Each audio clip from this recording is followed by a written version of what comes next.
नमस्कार, आप देख रहे हैं राष्ट्र प्रथम। आपके साथ मैं हूं तुषार शर्मा। भारत भ्रमण बुलेटिन में आपका स्वागत है। उन तमाम खबरों से आपको कराएंगे मुखातिब, लेकिन उससे पहले सुर्खियां। राष्ट्रपति द्रौपदी मुर्मू का आज से असम और त्रिपुरा के दौरे पर, कई विकास परियोजनाओं का करेंगे उद्घाटन। खालिस्तानी समर्थक गुरपतवंत सिंह पन्नू के मामले में भारत को बड़ा झटका। इंटरपोल ने रेड कॉर्नर नोटिस जारी करने से किया इनकार।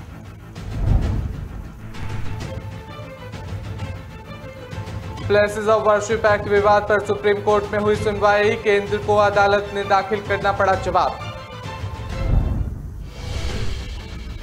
छत्तीसगढ़ में अधिकारियों के घर ईडी की छापेमारी के बाद सियासत गरमाई। कांग्रेस ने उठाए कई सवाल। आज राम की नगरी में सीएम योगी आदित्यनाथ ने रामानुजाचार्य की मूर्ति को किया स्थापित। दीप उत्सव पर भी की बैठक। अब खबरें जानेंगे विस्तार से। आपको बता दें कि राष्ट्रपति द्रौपदी मुर्मू आज से 14 अक्टूबर तक त्रिपुरा और असम के दौरे पर रहेंगी। राष्ट्रपति भवन ने ये जानकारी दी है। बता दें कि राष्ट्रपति भवन के बयान के अनुसार राष्ट्रपति मुर्मू 12 अक्टूबर यानी कि आज से त्रिपुरा राज्य न्यायिक अकादमी का उद्घाटन करेंगी और अगरतला के नरसिंहगढ़ में त्रिपुरा राष्ट्रीय विधि विश्वविद्यालय की आधारशिला रखेंगे। इसी दिन वो अगरतला में राजधानी परिसर में एमएलए हॉस्टल का भी डिजिटल माध्यम से उद्घाटन करेंगी। राष्ट्रपति वहां त्रिपुरा की सड़क, स्कूल, छात्रों के लिए हॉस्टल से जुड़ी विभिन्न सरकारी परियोजनाओं की आधारशिला रखेंगे और महाराजा वीरेंद्र किशोर माणिक्य संग्रहालय और सांस्कृतिक केंद्र की आधारशिला भी रखेंगे। बयान के मुताबिक 13 अक्टूबर को राष्ट्रपति अगरतला रेलवे स्टेशन से गुवाहाटी, कोलकाता, गुवाहाटी ट्रेन के विशेष विस्तार और अगरतला जिरिबाम अगरतला जन शताब्दी एक्सप्रेस के मणिपुर के खोंगसांग तक विस्तार को भी हरी झंडी दिखाएंगी। राष्ट्रपति द्रौपदी मुर्मू 13 अक्टूबर को ही आईआईटी गुवाहाटी में केंद्रीय इलेक्ट्रॉनिक और सूचना प्रौद्योगिकी मंत्रालय और स्वास्थ्य और परिसर कल्याण मंत्रालय समेत असम सरकार की विभिन्न परियोजनाओं का उद्घाटन करेंगी। साथ ही आधारशिला भी रखेंगी। बता दें मुर्मू 14 अक्टूबर को असम सरकार, केंद्रीय सड़क परिवहन और राजमार्ग मंत्रालय और पेट्रोलियम और प्राकृतिक गैस मंत्रालय से जुड़ी विभिन्न परियोजनाओं का डिजिटल माध्यम से उद्घाटन भी करेंगे और साथ ही आधारशिला भी रखेंगे। बता दें कि बीते रविवार 9 अक्टूबर को द्रौपदी मुर्मू चंडीगढ़ के पंजाब इंजीनियरिंग कॉलेज के 92वें दीक्षांत समारोह में भाग लिया था। इसी दौरान उन्होंने कहा था कि इसी कॉलेज की पूर्व छात्रा कल्पना चावला भारतीय मूल की पहली महिला अंतरिक्षयान बनी थी। बता दें उन्होंने कहा कि कल्पना चावला की तरह देश की बेटियां हर क्षेत्र में अपना परचम लहराएं और उन्होंने इस कार्यक्रम के दौरान ये भी कहा कि देश की प्रगति की ओर तेजी लाने के लिए तकनीकी शिक्षण संस्थाओं में छात्राओं की संख्या बढ़नी जानी चाहिए।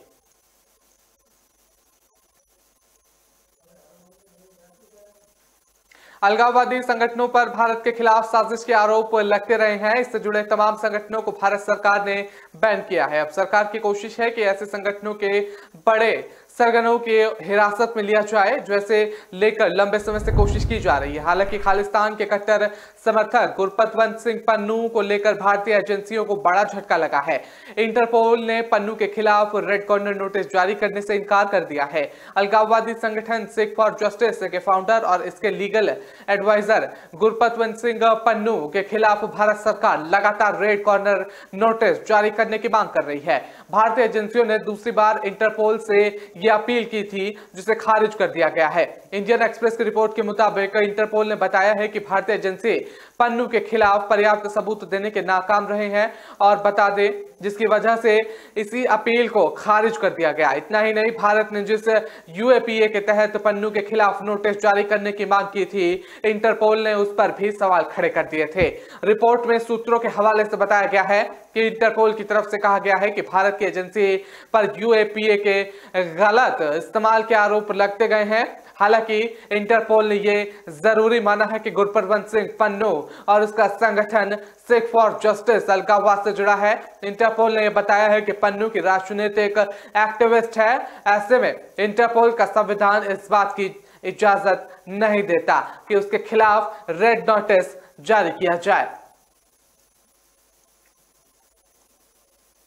पूजा स्थल कानून 1991 को लेकर विवाद पर आज सुप्रीम कोर्ट में सुनवाई हुई। सर्वोच्च न्यायालय में पूजा स्थल कानून के कुछ प्रावधानों को चुनौती देने वाली 6 याचिकाओं की सुनवाई हुई। 9 सितंबर को सुप्रीम कोर्ट ने केंद्र को नोटिस जारी करते हुए 2 हफ्तों में जवाब दाखिल कराने के लिए कहा था।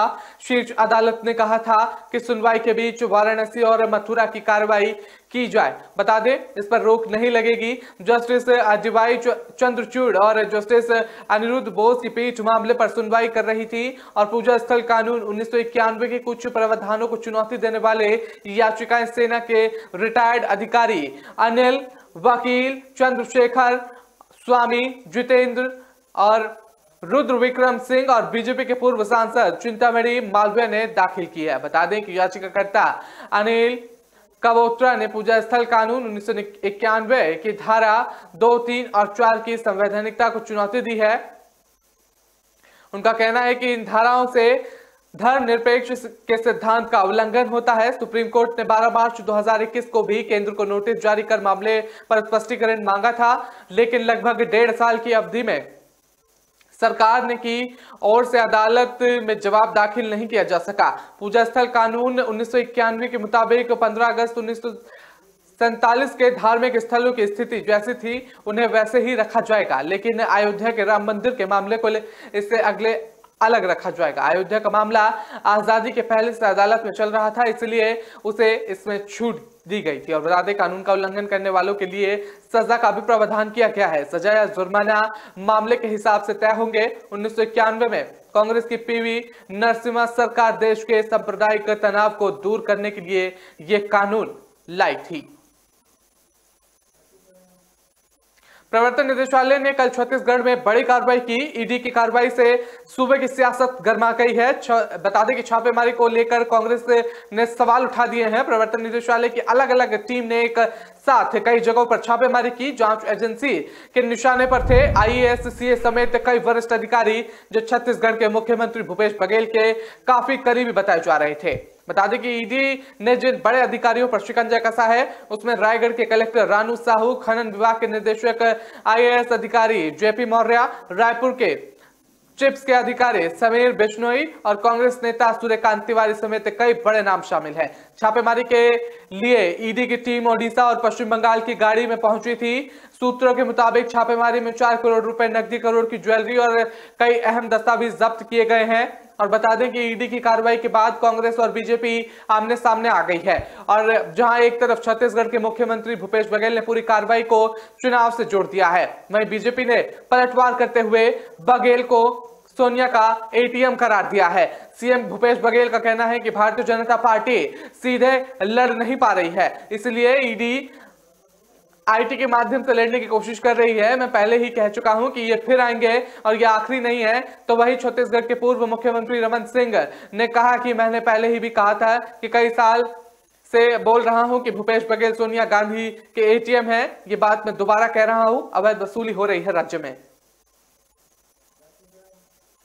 उत्तर प्रदेश के मुख्यमंत्री योगी आदित्यनाथ आज एक दिन के अयोध्या दौरे पर थे और राधा कृष्ण टेम्पल में मुख्यमंत्री योगी आदित्यनाथ ने रामानुजाचार्य की मूर्ति की स्थापना की। इस दौरान मुख्यमंत्री योगी आदित्यनाथ 1 घंटे तक अम्मा जी के मंदिर में रहे थे और ज्ञात हो कि हाल ही में योगी ने लता मंगेशकर चौक के उद्घाटन के समय अयोध्या में रामानुजाचार्य की मूर्ति स्थापित करने की घोषणा की थी।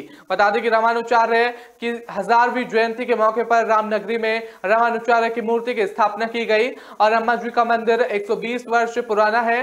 बता दें कि वास्तु एवं संस्थापन कला की दक्षिण भारतीय शैली के इस मंदिर में रामानुजाचार्य की मूर्ति की स्थापना हो रही है और मुख्यमंत्री योगी आदित्यनाथ अपने इस अयोध्या दौरे के दौरान दीप उत्सव की तैयारी को लेकर अफसरों के संग बैठक भी की। बता दें, दरअसल इस बार का दीप उत्सव काफी खास होने वाला है। अयोध्या में राम मंदिर निर्माण शुरू होने के बाद पहली बार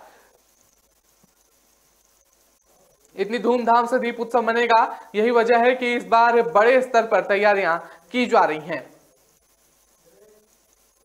फिलहाल वक्त तो चला एक छोटे से ब्रेक का। खबरों का सिलसिला लगातार जारी रहेगा।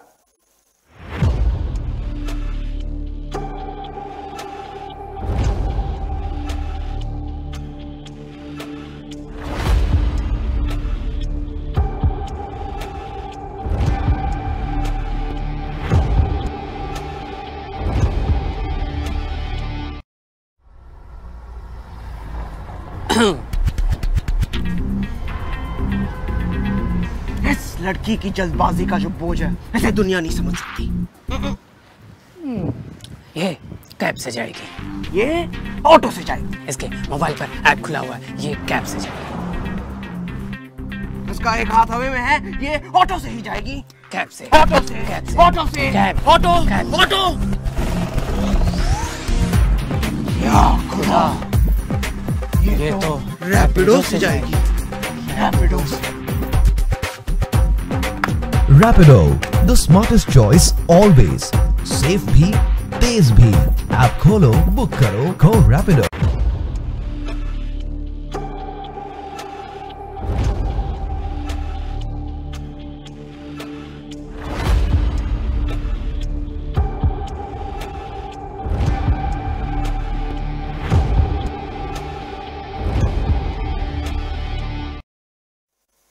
ब्रेक में आपका स्वागत है। रुक करते हैं अगली खबर का। आपको बता दें कि बाला साहब ठाकरे की स्थापित शिवसेना को पार्टी के स्थापना के पूरे 23 साल बाद धनुष और तीर चुनाव चिन्ह मिले थे और इससे पहले पार्टी ने कई अलग अलग चिन्हों का इस्तेमाल कर चुनाव लड़ा था।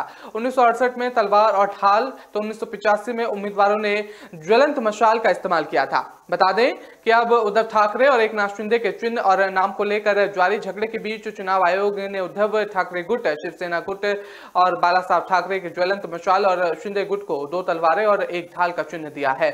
उस समय शिवसेना में शामिल वरिष्ठ राजनेता छगन भुजबल ने मुंबई के मझगांव निर्वाचन क्षेत्र के ज्वलंत मशाल चिन्ह पर चुनाव जीता था, जब संगठन के पास एक निश्चित चुनाव चिन्ह नहीं था। हालांकि बाद में भुजबल ने कांग्रेस में शामिल होने के लिए शिवसेना छोड़ दी थी। वो अब शरद पवार के नेतृत्व वाली राष्ट्रीय कांग्रेस पार्टी के एक प्रमुख नेता हैं। बता दें कि शिवसेना ने पहले भी नगर निकाय के विधानसभा चुनावों के दौरान ज्वलंत मशाल चिन्ह का इस्तेमाल किया था। शिवसेना सांसद गजानन कार्तिकर ने बताया कि पार्टी के अधिकांश उम्मीदवारों को 1968 में तलवार और ढाल का चुनाव चिन्ह मिला था, जब उन्होंने मुंबई सहित पहला निकाय चुनाव लड़ा था। इसके बाद 1985 में कई उम्मीदवारों को प्रतीक के रूप में ज्वलंत मशाल चिन्ह दिया गया था। और बता दें कि कीर्तिकर पार्टी की स्थापना के बाद से पार्टी के साथ रहे थे। कांग्रेस अध्यक्ष पद चुनाव की तारीख जैसे जैसे नजदीक आ रही है, वैसे वैसे अफवाहों का बाजार भी गर्म होता नजर आ रहा है। ऐसे ही एक अफवाह पिछले 1-2 दिन से फैल रही है, जिसमें कहा जा रहा है कि मल्लिकार्जुन खड़गे की उम्मीदवारी का समर्थन खुद सोनिया गांधी ने किया है।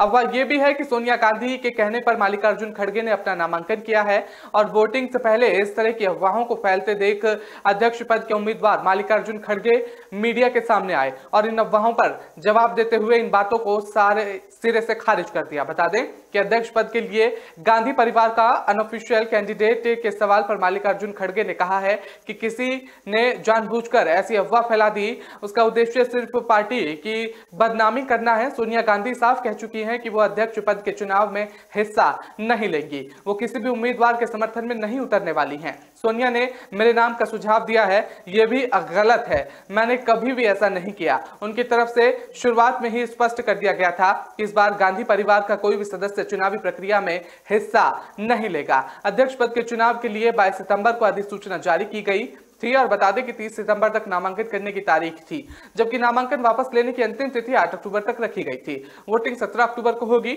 जबकि चुनाव परिणाम 19 अक्टूबर को घोषित किए जाएंगे। बता दें कि कांग्रेस पद चुनाव के लिए मल्लिकार्जुन खड़गे के अलावा केरल से सांसद शशि थरूर ने भी दावा ठोका है और दोनों के बीच में कड़ा मुकाबला होने की उम्मीद जताई जा रही है। लेकिन कुछ लोगों का कहना है कि इसे रेस में खड़गे जीत जाएंगे, इसके पीछे उनका गांधी परिवार का करीबी होना बताया जा रहा है। दिल्ली पुलिस ने सप्ताह की शुरुआत में दिल्ली के आयोजित एक कार्यक्रम में एक बीजेपी के सांसद प्रवेश वर्मा और पार्टी के लोनी से विधायक नंद किशोर गुर्जर की ओर से दिए गए नफरती भाषणों की जांच की रही है। बता दें कि पुलिस के अधिकारियों ने बताया है कि दोनों नेताओं के भाषणों को विश्लेषण के लिए लिखित रूप में बदला जा रहा है और फिर उनकी विस्तृत जांच की जाएगी। उन्होंने कहा कि बीजेपी नेता प्रवेश वर्मा के खिलाफ शिकायत मिली है, लेकिन उनके खिलाफ प्राथमिकी दर्ज नहीं की गई है। कांग्रेस और अन्य विपक्षी दलों के कथित नफरत भरे भाषणों को लेकर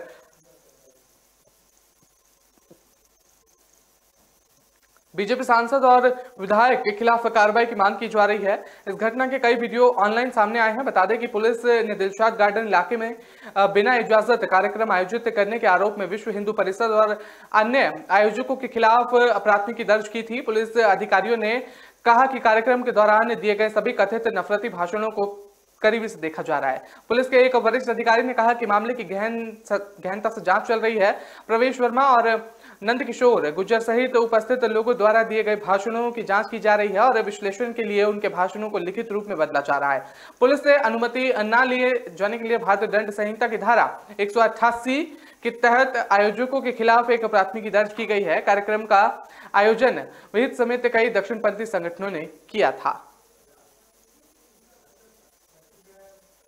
जेपी नारायण की जयंती पर केंद्रीय गृह मंत्री अमित शाह और बिहार के मुख्यमंत्री नीतीश कुमार ने एक दूसरे पर जमकर हमला साधा है। पहले अमित शाह ने नीतीश कुमार पर प्रहार किया तो फिर बिहार के मुख्यमंत्री की तरफ से भी पलटवार किया गया। मुख्यमंत्री नीतीश कुमार ने उनका नाम लिए बिना कहा कि जिन लोगों का आजादी की लड़ाई से कुछ मतलब नहीं है वो आज जेपी नारायण के नेतृत्व में आंदोलन पर बोल रहे हैं। बता दें कि आजकल जो लोग बोल रहे हैं कि उनकी क्या भूमिका थी स्वतंत्रता के आंदोलन में, तो केंद्रीय गृह मंत्री अमित शाह ने लोकनायक जयप्रकाश नारायण की जयंती पर उनकी जन्मभूमि सिताब दियारा में कहा कि जेपी का नाम लेकर राजनीति में आए लोग अब 5-5 बार पाला बदलकर जेपी के सिद्धांतों को दरकिनार कर चुके हैं। आज सत्ता सुख के लिए उसी कांग्रेस की गोद में बैठे हैं। और गृहमंत्री अमित शाह ने कहा कि जयप्रकाश नारायण ने आपातकाल थोपने वाली भ्रष्टाचारी और अन्यायी शासन के विरुद्ध पूरे विपक्ष को एकजुट कर देश में पहले और कांग्रेसी सरकार बनाई। जेपी ने सत्ता से बाहर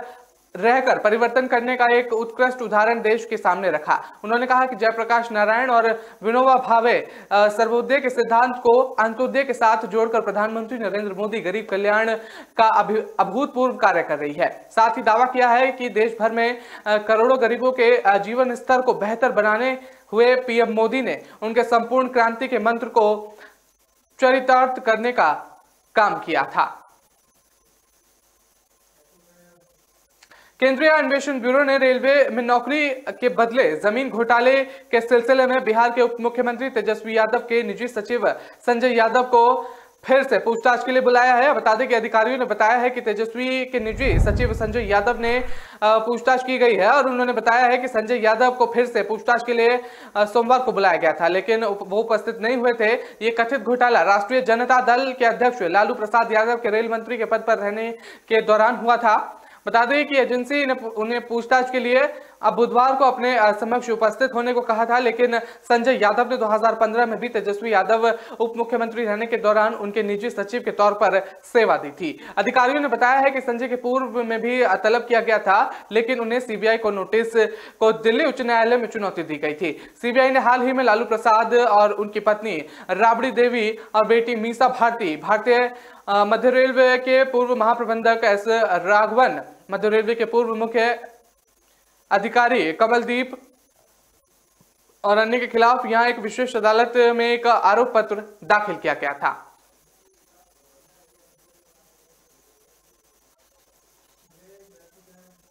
फिलहाल वक्त तो चला एक छोटे से ब्रेक का। खबरों का सिलसिला लगातार जारी रहेगा।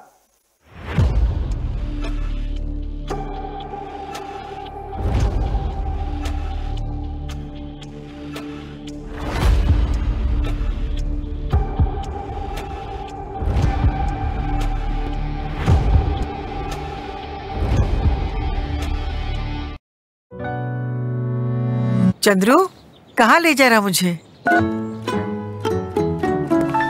किराया पूछा? उबर ऑटो है मैम, किराया सही है। अरे बता ना, हिंट तो दे। तो जो सोचे जो चाहे वो करके दिखा दे। Cafe delight. जो सोचे जो चाहे वो करके दिखा दे। ओ जमाने की रोक टोक और किराए की नोक झोंक को पीछे छोड़ो। उबर ऑटो से बस सोचो और चल पड़ो। उबर, बस सोचो और चल पड़ो।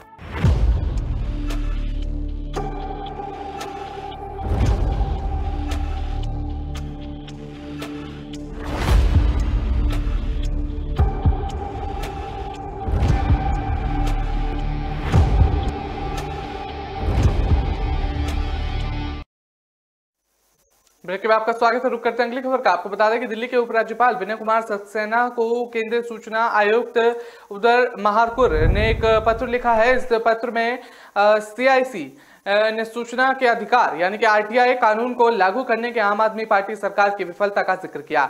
इस पत्र के मिलते ही उपराज्यपाल सचिवालय ने दिल्ली के मुख्य सचिव को जल्द से जल्द सुधारात्मक कार्रवाई करने के निर्देश दिए हैं। उपराज्यपाल कार्यालय के एक सूत्र ने कहा है कि CIC द्वारा उजागर किए गए मुद्दों की गंभीरता को देखते हुए उपराज्यपाल सचिवालय ने मामले को जल्द से जल्द समाधान के लिए मुख्य सचिव के नियमों के अनुसार आवश्यक सुधारात्मक कार्रवाई करने का निर्देश दिया है। इस पत्र में कहा गया है कि PWD, सहकारिता, स्वास्थ्य और बिजली जैसे विभागों के अलावा और भी विभाग आदि जैसे निकाय जो सीधे आम लोगों से निपटते हैं या तो गलत उद्देश्यों के साथ वास्तविक जानकारी को अपने पास रखते हैं या वैध सूचना को साझा करने के लिए इनकार करते हैं। सूत्रों ने बताया कि सूचना मांगने वाले या उपलब्ध कराने की अपील करने वालों को गुमराह करने के उद्देश्य से उन्हें गलत सूचना प्रदान की जाती है। उन्हें यह भी बताया गया है कि लोग सूचना अधिकारी उपस्थित नहीं होते और अपने क्लर्क और निचले स्तर के कर्मियों को आयोग के समक्ष पेश होने के लिए भेज देते हैं। बता दें कि महाकुर के पत्र में इन विभागों के विशिष्ट उत्तरों को स्लग किया गया है और जिसमें झूठी और भ्रामक जानकारी दी गई है और इसका इशारा भी किया गया है। हरियाणा सरकार पराली जलाने की समस्या का स्थायी समाधान निकालने की योजना बना रही है। इस समाधान को लेकर मुख्यमंत्री मनोहर लाल खट्टर ने कहा कि हरियाणा सरकार धान की पराली को न्यूनतम समर्थन मूल्य यानी कि MSP पर खरीदने की सूचना और योजना पर काम कर रही है। बता दें कि CM खट्टर ने यह बयान दिल्ली NCR क्षेत्र के वायु प्रदूषण नियंत्रण पर हो रही बैठक में दिया है। इस दौरान उन्होंने साथ केंद्रीय पर्यावरण, वन और जलवायु परिवर्तन मंत्री भूपेंद्र यादव मौजूद रहे थे। इस बैठक में CM खट्टर ने कहा कि पराली जलाने के स्थायी समाधान पर काम करते हुए हरियाणा सरकार MSP पर धान की पराली खरीदने की भी योजना बना रही है। इसमें किसानों को अतिरिक्त आय अर्जित करने का विकल्प देने के साथ साथ सीधे लाभ होगा। बता दें कि हर साल अक्टूबर और नवंबर में दिल्ली NCR क्षेत्रों में वायु प्रदूषण में होने वाली खतरनाक वृद्धि के पीछे पंजाब और हरियाणा में धान की पराली जलाने का एक मुख्य कारण होता है। वहीं केंद्रीय मंत्री भूपेंद्र यादव ने कहा है कि पराली जलाने के ग्राफ को कम करने के लिए राज्य सरकार के प्रयासों के सकारात्मक परिणाम सामने आए हैं। ये बैठक वीडियो कॉन्फ्रेंसिंग के जरिए हुई है। बता दें जिसमें CM खट्टर और भूपेंद्र यादव के अलावा दिल्ली, पंजाब और राजस्थान के विभिन्न विभागों के मंत्री और उच्च अधिकारी शामिल हुए हैं। हरियाणा MSP पर 14 फसलों की खरीद करता है जिसमें धान, गेहूं, मक्का, बाजरा, सूरजमुखी और मूंग शामिल है। इस बैठक से एक दिन पहले मीडिया से बात करते हुए CM खट्टर ने कहा था कि उनकी सरकार के पराली जलाने को रोकने के प्रयास के परिणाम सामने आए हैं। और बता दें इस सीजन में अब तक राज्य में खेतों में आग लगाने के सिर्फ 81 मामले दर्ज किए गए हैं। इसके साथ ही उन्होंने बताया है कि त्योहारी सीजन से पहले प्रदूषण को रोकने के लिए राज्य में केवल ग्रीन पटाखों के उपयोग और बिक्री की अनुमति दी जाएगी।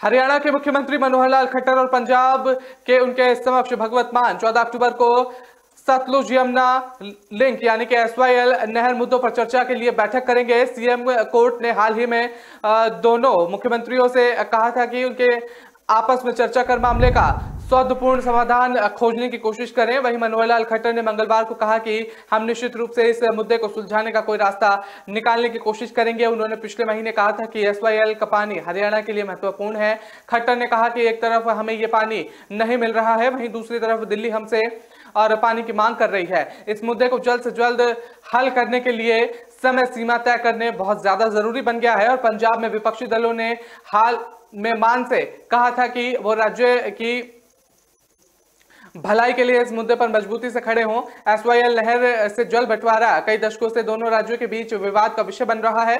पंजाब रावी ब्यास नदी के पानी की मात्रा के पुनर्मूल्यांकन की मांग कर रहा है, जबकि हरियाणा SYL नहर को पूरा करने की मांग कर रहा है ताकि उसे नदी के पानी का 35 लाख एकड़ फुट का अपना हिस्सा मिल सके। बता दें कि केंद्र ने 6 सितंबर को उच्चतम न्यायालय को सूचित किया था और पंजाब सरकार विवाद को सुलझाने में सहयोग नहीं कर रही है। महाराष्ट्र सरकार द्वारा 2020 के पालघर मॉब लिंचिंग मामले की जांच केंद्रीय जांच ब्यूरो को ट्रांसफर कर दी गई थी।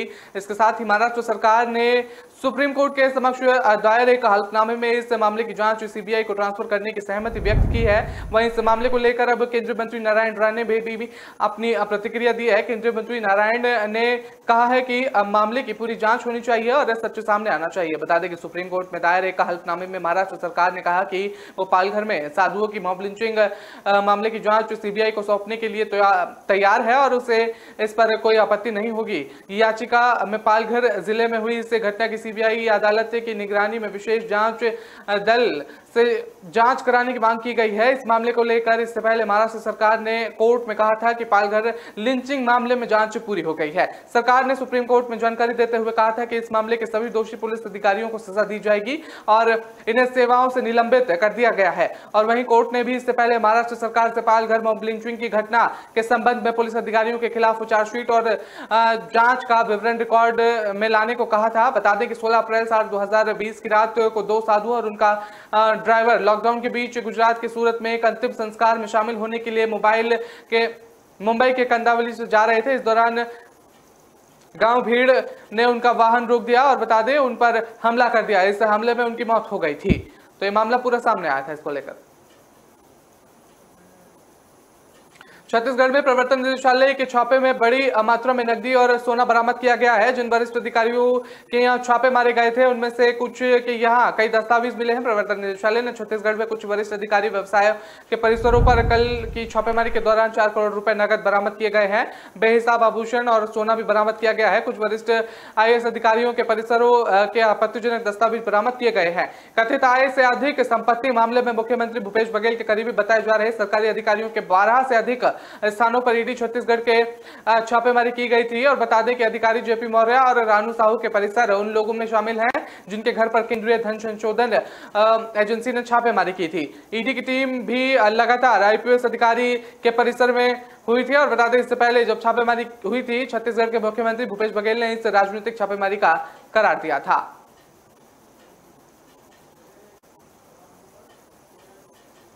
फिलहाल वक्त तो चला एक छोटे से ब्रेक का। खबरों का सिलसिला लगातार जारी रहेगा।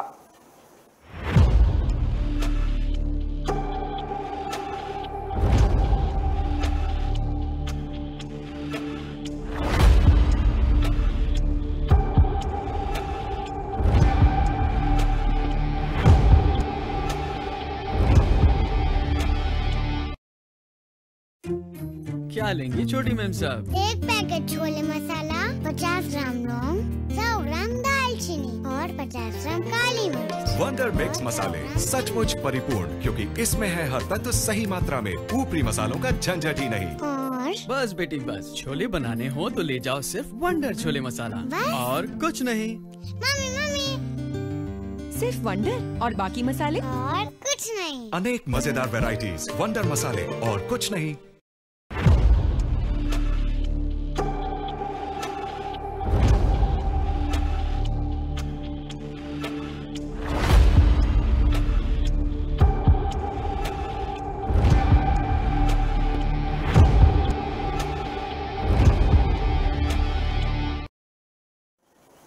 ब्रेक में आपका स्वागत है। रुक करते हैं अगली खबर का। आपको बता दें कि कांग्रेस के अध्यक्ष पद के उम्मीदवार शशि थरूर पार्टी के शीर्ष पद के आगामी चुनाव के लिए प्रचार करने के लिए बुधवार यानी कि आज गुजरात गए हैं। और बता दें कि तिरुवनंतपुरम से सांसद थरूर के अलावा मल्लिकार्जुन खड़गे भी 17 अक्टूबर को होने वाले चुनाव के लिए मैदान में हैं।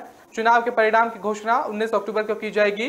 थरूर अहमदाबाद के साबरमती आश्रम में महात्मा गांधी को श्रद्धांजलि देकर दोपहर अपने दौरे की शुरुआत की है। उन्होंने पार्टी द्वारा दी गई जानकारी के मुताबिक थरूर इसके बाद कांग्रेस के निर्वाचन मंडल के सदस्यों और पत्रकारों से बातचीत भी की है। खड़गे कांग्रेस अध्यक्ष पद के चुनाव प्रचार के लिए पिछले सप्ताह गुजरात गए थे। उन्होंने भी पार्टी डेलीगेट से मिलने से पहले साबरमती आश्रम में भी महात्मा गांधी को पुष्पांजलि अर्पित की थी। कांग्रेस अध्यक्ष पद के लिए 17 अक्टूबर को वोटिंग होनी है। इसके बाद 19 अक्टूबर को इस चुनाव के नतीजे आएंगे और कांग्रेस अध्यक्ष पद के लिए कांग्रेस को 2 बड़े दिग्गज मल्लिकार्जुन खड़गे और शशि थरूर अध्यक्ष पद के लिए ताल ठोक रहे हैं। और बता दें कि शशि थरूर जो ये बात कह चुके हैं कि वो किसी भी हालत में अब पीछे नहीं हटेंगे। हालांकि ऐसी खबरें सामने आ रही हैं कि कांग्रेस ने शशि थरूर को सिर्फ विपक्ष के खिलाफ एक छवि के रूप में पेश किया है, जबकि मल्लिकार्जुन खड़गे कांग्रेस के आधिकारिक उम्मीदवार हैं। इन खबरों पर अब बड़ी खड़गे ने प्रतिक्रिया भी दी है। भारतीय जनता पार्टी आगामी गुजरात विधानसभा चुनाव में अपने प्रचार अभियान को धार देने के लिए राज्य में 5 अलग अलग स्थानों से गौरव यात्रा निकालेगी। बीजेपी अध्यक्ष जेपी नड्डा बता दें, ऐसे ही 2 यात्राओं को हरी झंडी दिखाएंगे और बीजेपी सूत्रों के मुताबिक ये यात्रा गुजरात के 5 अलग अलग धार्मिक स्थलों से रवाना की जाएगी और 10 दिनों तक चलने वाली ये यात्रा राज्य की 182 विधानसभा सीटों में 144 सीटों से होकर गुजरेगी। एक आधिकारिक बयान के मुताबिक पहली यात्रा मेहसाणा जिले के बहुचराजी से कच्छ जिले के माता 9 मढ़ तक जाएगी और बहुचराजी में विश्व परिषद सूर्य मंदिर है और दूसरी यात्रा द्वारिका से पोरबंदर तक निकलेगी। इन दोनों यात्राओं को नड्डा हरी झंडी दिखाएंगे। पार्टी नेताओं के मुताबिक तीसरी यात्रा अहमदाबाद जिले के जंजरका से अहमदाबाद के सोमनाथ तक जाएगी, जबकि चौथी यात्रा नवसारी जिले के उन्नई से दक्षिण गुजरात के खेड़ा जिले स्थित फगवेल तक जाएगी। 5वीं यात्रा उन्नई से अंबाजी तक जाएगी और पार्टी के एक नेता ने बताया है कि केंद्रीय गृह मंत्री अमित शाह इनमें से कुछ यात्राओं में हरी झंडी दिखा सकते हैं, जबकि केंद्रीय मंत्री और गुजरात के प्रभारी भूपेंद्र यादव, पीयूष गोयल, मनसुख मांडविया और पुरुषोत्तम सहित कई अन्य केंद्रीय मंत्री इन यात्राओं में शामिल होंगे। इन यात्राओं में बीजेपी शासित राज्य के मुख्यमंत्री के सभी के शामिल होने की संभावना जताई जा रही है। ज्ञात हो कि प्रधानमंत्री नरेंद्र मोदी ने हाल ही के दिनों में कई बार गुजरात का दौरा किया और उन्होंने हजारों करोड़ रुपए की कई विकास परियोजनाओं का उद्घाटन और शिलान्यास किया। इस यात्रा के दौरान पार्टी की योजना 5000 किलोमीटर से अधिक की दूरी तय करने की बताई जा रही है और ये यात्रा जिन क्षेत्रों से गुजरेगी और उनमें से अधिकांश आदिवासी बहुल हैं। आदिवासी बहुल इलाकों की सीटों पर कांग्रेस का अच्छा खासा प्रभाव माना जाता है।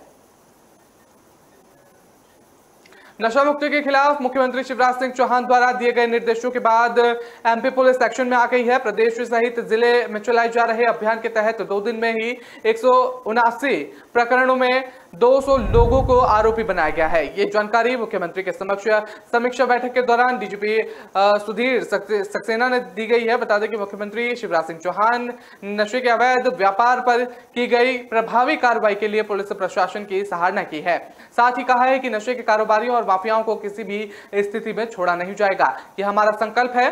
बैठक में मुख्यमंत्री ने वीसी के माध्यम से वरिष्ठ अधिकारियों के साथ मध्य प्रदेश में चलाए जा रहे नशा मुक्ति अभियान के संबंध में समीक्षा बैठक की और आवश्यक दिशा निर्देश दिए। जानकारी के मुताबिक नार्कोटिक्स ड्रग एंड सब्सिडेंट एक्ट के अंतर्गत 179 प्रकरण बनाए गए हैं। इसमें 200 लोग को आरोपी बनाया गया है, जबकि 334.24 मादक पदार्थ जब्त किए गए हैं। इसी तरह से अवैध शराब के खिलाफ चलाए गए अभियान में 2579 प्रकरणों में से 2586 आरोपी बनाए गए हैं, जबकि 1603.05 लीटर अवैध शराब जब्त की गई है। सार्वजनिक स्थलों पर शराब पीने वाले के मामले में 335 प्रकरणों में 361 आरोपी बनाए गए हैं। इसी तरह शराब पीकर गाड़ी चलाने वालों के खिलाफ भी पुलिस सख्त रवैया अपना रही है। शराब पीकर गाड़ी चलाने वाले 199 वाहन चालकों के खिलाफ प्रकरण दर्ज किया गया है। अब तक पुलिस ने 2486 शराब पीने वाले स्थानों पर दबिश देकर चेकिंग की गई थी। पुलिस द्वारा नशा मुक्ति अभियान के अंतर्गत जागरूकता अभियान भी चलाए जा रहे हैं। प्रदेश के अनेक जिलों में अब तक 482 स्थानों पर पुलिस ने नशा मुक्ति अभियान चलाकर लोगों को नशे की लत से बाहर निकालकर उन्हें समझाया है। पुलिस अफसरों ने समझाए देते हुए कहा है कि नशा शरीर के साथ साथ परिवार का भी नाश करता है। बता दें, एक व्यक्ति नशा करता है जबकि उसका खामियाजा पूरे परिवार को भुगतना पड़ता है। मांडू में बीजेपी के 3 दिवसीय प्रशिक्षण शिविर का समापन दिवस पर मुख्यमंत्री शिवराज सिंह चौहान ने आगामी विधानसभा चुनाव को देखते हुए कांग्रेस पर निशाना साधा। बता दें कि राज्य में 2023 के विधानसभा चुनाव होने हैं। चुनाव की तैयारियों को लेकर पार्टी ने पूरी तरह से कमर कस ली है। हाल ही में राज्य से हुए नगरीय निकाय चुनाव में बीजेपी को कई जगह हार का सामना करना पड़ा था, जिसके बाद सबक लेते हुए संगठन ने धार जिले के मांडू में 3 दिन का प्रशिक्षण शिविर आयोजित किया था। बता दें कि अंतिम दिन शिविर को संबोधित करते हुए शिवराज सिंह चौहान ने लोगों को सरकार द्वारा चलाई जा रही जन कल्याणकारी योजनाओं के बारे में बताया। मुख्यमंत्री ने कहा कि हम राजनीतिक दल के कार्यकर्ता हैं, इसलिए हम सभी को ये स्पष्ट रूप से जानकारी होनी चाहिए कि कांग्रेस के समय का मध्य प्रदेश और आज बीजेपी के समय का मध्य प्रदेश कितना विभिन्न है। बता दें कि जब राज्य में 2003 में हमारी सरकार बनी थी, तब हमारे सामने कई विषम परिस्थितियां थी और हम बिजली, पानी, सड़क सुरक्षा और कानून व्यवस्था से जूझता हुआ प्रदेश मिला था। लेकिन वर्तमान समय में मध्य प्रदेश की तस्वीर बदल गई है। मध्य प्रदेश आज विकास की यात्रा पर है। प्रदेश सरकार आज विकास, जन कल्याण और स्वराज के अन्य आयामों की कीर्तिमान रच रही है। मुख्यमंत्री शिवराज सिंह चौहान ने कांग्रेस पर निशाना साधते हुए कहा कि कांग्रेस इस समय प्रदेश डकैतों की समस्या से जूझ रहा करता था। अनेक गैंग प्रदेश में सक्रिय रहते थे। बता दें कि अपहरण उद्योग बन गया था, लेकिन हमारी सरकार बनने के बाद आज मध्य प्रदेश की धरती पर भी डकैत नहीं है और सिमी का नेटवर्क ध्वस्त कर दिया गया है। नक्सलवाद को भी प्रदेश की धरती से खत्म कर दिया गया है। उनके अनेक प्रकार के माफियाओं पर कार्रवाई की जा रही है। बता दें कि पिछले 1.5 साल में बीजेपी सरकार ने 21,000 एकड़ जमीन अपराधियों से मुक्त कराई है। तो ये पूरा बयान उनकी तरफ से सामने आया है। राजस्थान की पूर्व मुख्यमंत्री वसुंधरा राजे ने प्रदेश की कांग्रेस सरकार पर निशाना साधा। वसुंधरा राजे ने कहा कि अशोक गहलोत के नेतृत्व वाली सरकार हर क्षेत्र में विफल रही है। उन्होंने आगे कहा है कि अशोक गहलोत के शासन में महिला अत्याचार, भ्रष्टाचार, महंगाई, डीजल पेट्रोल की कीमतों में बढ़ोतरी, महंगाई, बिजली और पेपर लीक में प्रदेश अव्वल है। बता दें कि साथ ही कांग्रेस झूठे वादे करने में अव्वल है। और चूरू जिले के बंबू गांव में पूर्व सरपंच दिव्यांगत भंवरलाल जयानी और समाजसेवी दयाला राम जयानी की प्रतिमा के अनावरण कार्यक्रम को संबोधित करते हुए राज्य ने कहा कि एक और हमारा प्रदेश विकास की दौड़ में पीछे रहा है और वहीं दूसरी तरफ कांग्रेस सरकार के मंत्री और विधायक मुख्यमंत्री बनने के लिए दौड़ रहे हैं। और राज्य ने कहा कि राज्य की कांग्रेस सरकार अपनी नाकामियों का सारा ठीकरा मोदी सरकार पर फोड़ रही है, जिसने देश में विकास के नए नए कीर्तिमान स्थापित किए हैं और जिनकी चर्चा देश में की जा रही है, पूरी दुनिया में की जा रही है। वसुंधरा राजे ने कांग्रेस सरकार पर हमला करते हुए कहा कि आचार संहिता को निकाल दीजिए, तो गहलोत सरकार के पास सिर्फ 350 दिन ही बचे हैं। फिलहाल वक्त तो चला छोटे से ब्रेक का। खबरों का सिलसिला लगातार जारी रहेगा।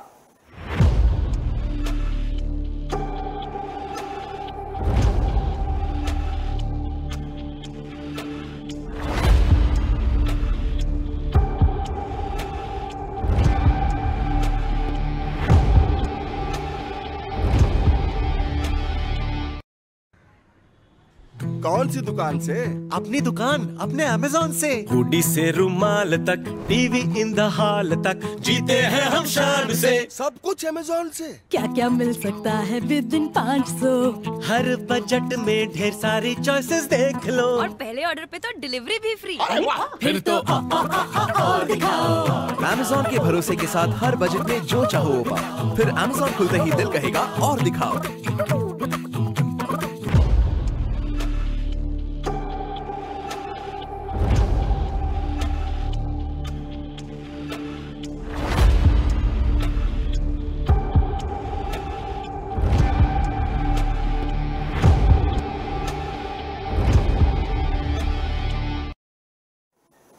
ब्रेक के बाद आपका स्वागत है। रुक करते हैं अगली खबर का। आपको बता दें कि राजस्थान के मुख्यमंत्री अशोक गहलोत प्रदेशवासियों के स्वास्थ्य के लिए खिलवाड़ करने वाले मिलावटखोरों विरुद्ध सख्ती से कार्रवाई करने की तैयारी में है। मिलावटखोरों के खिलाफ राज्य सरकार के निर्देश पर स्वास्थ्य विभाग के द्वारा एक अभियान चलाया जा रहा है। कोई भी व्यक्ति मिलावट की शिकायत और सूचना हेल्पलाइन नंबर 181 और कलेक्टर और संबंधित अधिकारियों को आसानी से दे सकता है। उसकी पहचान गोपनीय रखी जाएगी। दरअसल त्योहारों के सीजन और मिलावट के बढ़ते मामलों को देखते हुए सीएम गहलोत ने मुख्यमंत्री निवास पर शुद्ध के लिए युद्ध के तहत उच्च स्तरीय बैठक ली। गहलोत ने कहा कि शुद्ध खाद्य उत्पाद प्राप्त करना नागरिक का हक है। शुद्ध सुनिश्चित करने के लिए संबंधित विभाग सक्रिय भूमिका निभाए। कोई भी व्यक्ति मिलावट की सूचना हेल्पलाइन नंबर 181 और कलेक्टर और संबंधित अधिकारी को दे सकता है। उसकी पहचान गोपनीय रखी जाएगी। अभियान के अवधि में मिलावटखोरों के खिलाफ प्रभावी कार्रवाई के लिए सूचना देने वालों ने अनसेफ फूड प्रमाण पर 51,000 रुपये और सब स्टैंडर्ड होने पर 5,000 रुपये की प्रोत्साहन राशि दी जाएगी। और चालान के वक्त प्रोत्साहन राशि का आधा हिस्सा सूचना देने वाले व्यक्ति को दे दिया जाएगा। मिलावट के मौके पर ही मोबाइल लैब से जांच हो। अभियान के प्रभावी क्रियान्वयन के लिए आमजन की भागीदारी सुनिश्चित की जाए। इसके लिए जागरूकता अभियान चलाएं और फैजी द्वारा जारी प्रमाण पत्र का व्यावसायिक संस्थानों के डिस्प्ले सुनिश्चित करने के लिए निर्देश दिए।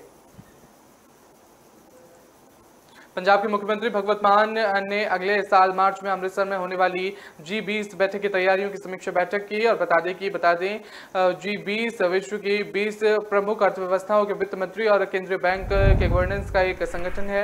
इसमें अर्जेंटीना, ऑस्ट्रेलिया, ब्राजील, कनाडा, चीन, France, Germany, Bharat, Indonesia, Italy, Japan, Korea, Mexico, रूस, सऊदी अरब, दक्षिण अफ्रीका, तुर्की, UK, US और यूपीए संघ EU शामिल है। बता दें कि 1 दिसंबर 2022 से 30 नवंबर 2023 यानी 1 साल के लिए G20 की अध्यक्षता करने का मौका मिलेगा और उम्मीद जताई जा रही है कि भारत साल भर में देश भर में इसकी 200 से अधिक बैठकों की मेजबानी करेगा। G20 की पंजाब में होने वाली बैठक की तैयारियों को लेकर सीएम मान ने कहा कि हम बहुत भाग्यशाली हैं कि हमें कार्यक्रम की मेजबानी करने का अवसर मिल रहा है। ये एक ऐसा कार्यक्रम है जिसमें प्रमुख देशों द्वारा शिक्षा पर विचार विमर्श किया जाएगा। उन्होंने कहा कि इस वैश्विक आयोजन को सफल बनाने के लिए हम व्यापक प्रबंध करने होंगे और मान ने आगे कहा कि हम इसके लिए अमृतसर को 5 प्रमुख सेक्टरों में विभाजित करेंगे। इन सेक्टरों में नागरिक और पुलिस प्रशासन के वरिष्ठ अधिकारी को तैनात किया जाएगा। शिखर सम्मेलन के द्वारा ये अधिकारी अपने अपने क्षेत्र में गतिविधियों के सुचारू संचालन के लिए जिम्मेदार होंगे। सीएम मान ने कार्यक्रम की प्रतिदिन की व्यवस्था की निगरानी के लिए मंत्री डॉक्टर इंद्रवीर सिंह निज्जर, हरभजन सिंह, हरजोत सिंह और अनमोल गगन को शामिल करते हुए कैबिनेट उप समिति का गठन किया।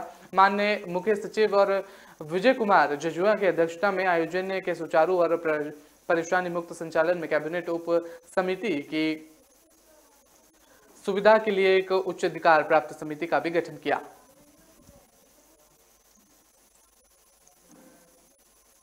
राष्ट्रवादी कांग्रेस पार्टी के प्रमुख शरद पवार कांग्रेस की भारत जोड़ो यात्रा का महाराष्ट्र पहुंचने पर स्वागत कर सकते हैं। ये जानकारी कांग्रेस से जुड़े सूत्रों ने दी है।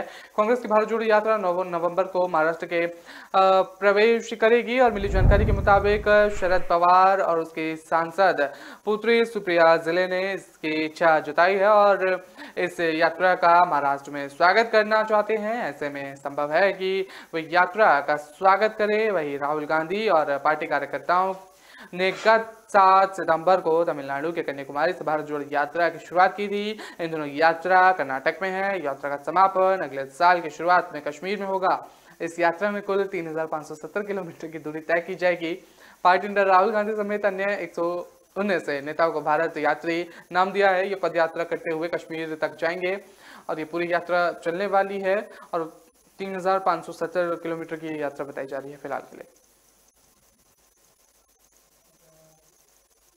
शिवसेना के उद्धव ठाकरे नीत गुट के नेताओं ने कहा है कि पार्टी में मौजूदा उथल पुथल का दौर अभी गुजर जाएगा और उन्होंने विश्वास भी जताया है कि शिवसेना का फिनिक्स की तरह फिर से उदय होगा। और बता दें कि महाराष्ट्र के ठाणे जिले में ठाकरे गुट के महाप्रबंधन यात्रा की शुरुआत के मौके पर इस गुट के नेताओं ने ये विचार जाहिर किया है। ठाणे मुख्यमंत्री एकनाथ शिंदे ने कहा गढ़ है और जिन्होंने इस साल जून में बगावत कर ठाकरे की अगुवाई वाली महाविकास अघाड़ी सरकार गिरा दी थी। शिंदे ने भारतीय जनता पार्टी के साथ मिलकर सरकार बना ली थी और 30 जून को मुख्यमंत्री पद की शपथ ली थी।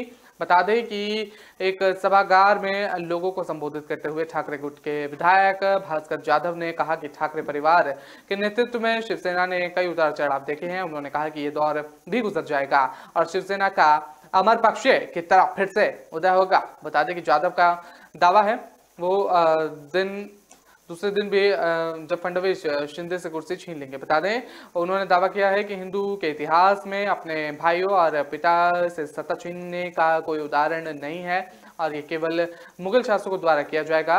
और शिवसेना सांसद विनायक राउत ने कहा कि शिवसेना को खत्म करने की सुविधा और विश्वासघातियों की कोशिश कामयाब नहीं होगी और पार्टी पूरे जोश के साथ एक बार फिर से खड़ी होगी। शिवसेना की उपनेता सुषमा ने दावा किया है कि मुख्यमंत्री शिंदे बीजेपी के हाथों की महज एक कठपुतली हैं। तो सीधे तौर पर ये तमाम बातें उनकी तरफ से सामने आ रही हैं।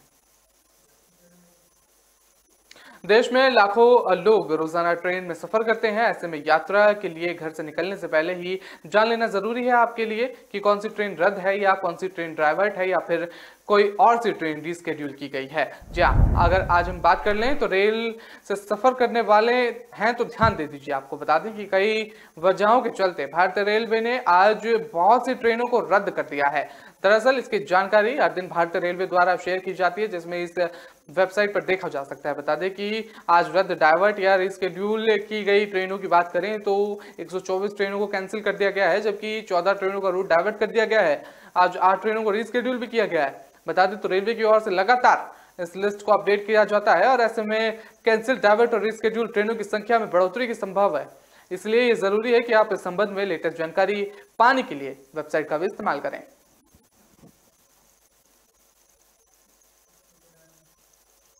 तो फिलहाल इस बुलेटिन में इतना ही। मुझे दीजिए इजाजत। नमस्कार।